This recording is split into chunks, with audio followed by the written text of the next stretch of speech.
এইখিনি লৈছোঁ মই ডালিয়া। মোৰ কাইলৈ ফাষ্টিং আছে, বৃহস্পতিবাৰ, গতিকে ৰাতিপুৱাই এফালে যাম। ৰাতিপুৱাটো বনাবলৈ সময় নহ'ব, মই লগত লৈ যাম খাবলৈ। এইখিনি এটা মিঠা পোলাও বনাই লওঁ। প্ৰথমতে ধুই লওঁ, ভালকৈ ধুই লওঁ।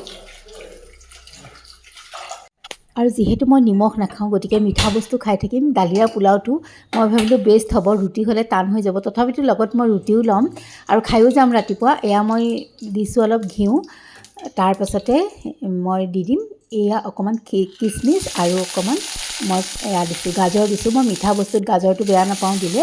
তাৰপাছতে দি দিছোঁ ডালিয়া ধুই পেলাই টুকি থৈছিলোঁ ডালিয়াখিনি।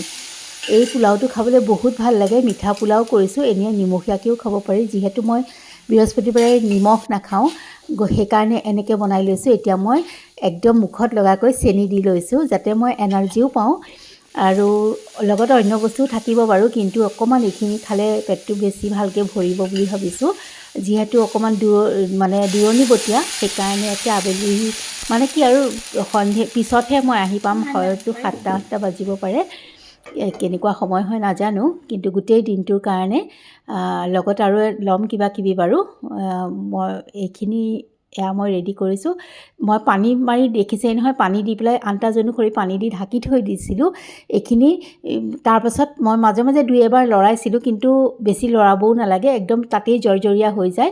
আৰু হোৱাৰ আগে আগে অকণমান মই ঘিউ দি দিছোঁ। আৰু আপোনালোকে ইচ্ছা কৰিলে কাজু থাকিলে কাজু বা অন্য ড্ৰাই ফ্ৰুটছ কিবা কিবি দিব পাৰে। আৰু খাবলৈ কিন্তু খুবেই টেষ্টি হয়। কেতিয়াবা নাই খোৱা যদি ট্ৰাই কৰিব। আৰু তেন্তে